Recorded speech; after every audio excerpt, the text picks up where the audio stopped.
All right, today, boys and girls, we are going to reread this story, The Art Lesson. This was written and illustrated by Tommy DiPaolo. We are going to be practicing our skill of retelling. Readers can retell stories to help other people understand that story.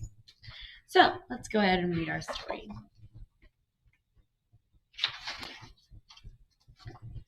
Tommy wanted to be an artist.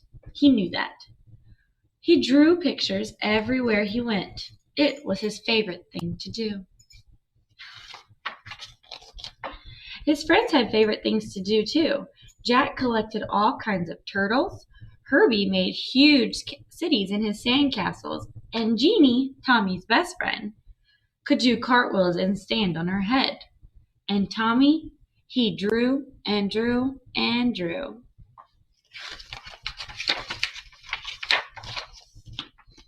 His twin cousins, who were already grown up, were in art school learning how to be real artists. They told him not to copy and to practice, practice, practice. So he did. Tommy put his pictures on the walls of his half of the bedroom. His mom put them up all around the house.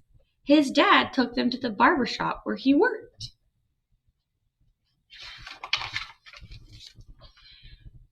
Tom and Nana, Tommy's Irish grandfather and grandmother, had his pictures in their grocery store. Nana Fall River, his Italian grandmother, put one in a special frame on the table next to the photograph of Aunt Chloe in her wedding dress.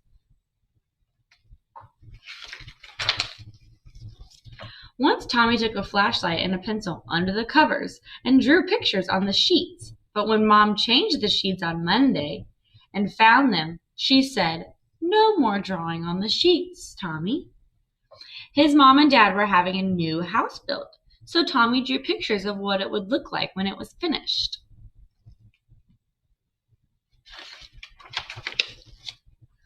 When the walls were up, one of the carpenters gave Tommy a piece of bright blue chalk. But when the painters came, his dad said, "That's it, Tommy. No more drawing on the walls." Tommy couldn't wait to go to kindergarten. His brother Joe told him there was a real art teacher who came to the school to give real art lessons. "When do we have our art lesson?" Tommy asked the kindergarten teacher. "Oh, you won't have your art lesson until next year," said Miss Bird. "But we are going to paint some pictures tomorrow."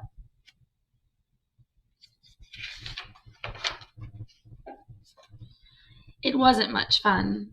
The paint was awful, and the paper got all wrinkly. Miss Bird made the paint by pouring different colored powders into different jars and mixing them with water. The paint didn't stick to the paper very well, and it cracked. If it was windy when Tommy carried his picture home, the paint blew right off the paper. "At least you get more than one piece of paper in kindergarten," his brother Joe said.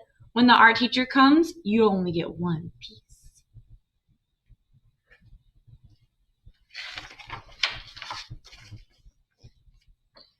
Tommy knew that the art teacher came to school every other Wednesday, and he could tell she was an artist because she wore a blue smock over her dress, and she always carried a box of thick colored chalks.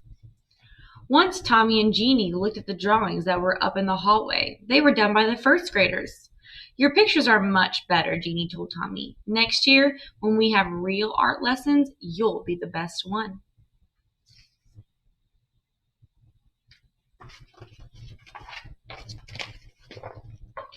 Tommy could hardly wait. He practiced all summer. Then his birthday, which was right after school began, his mom and dad gave him a box of 64 Crayola crayons. Regular boxes of crayons only had red, orange, yellow, green, blue, violet, brown, and black. This box had so much more colors: blue, violet, turquoise, red, orange, pink, even gold, silver, and copper. "Class," said Miss Landers, "the first grade teacher next month Class," said Miss Landers, who was the first grade teacher. "Next month the art teacher will come to our room, so on Monday, instead of singing, we will be practicing using our crayons."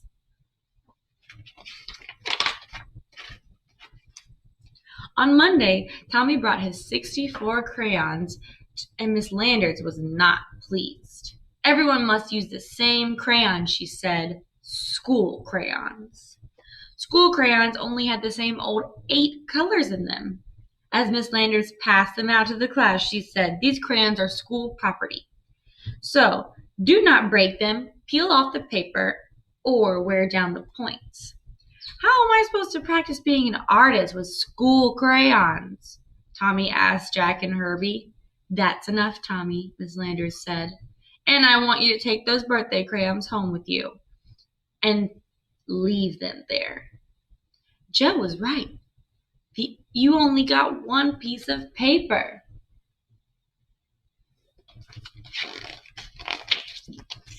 Finally, the day of the art lesson came. Tommy could hardly sleep that night. The next morning, he hid the box of 64 crayons underneath his sweater and went off to school. He was ready. The classroom door opened and in walked the art teacher. Miss Landers said, "Class, this is Miss Bowers, the art teacher. Patty, who was our paper monitor this week?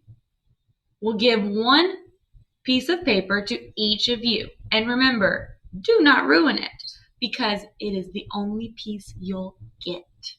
Now pay attention to Miss Bowers."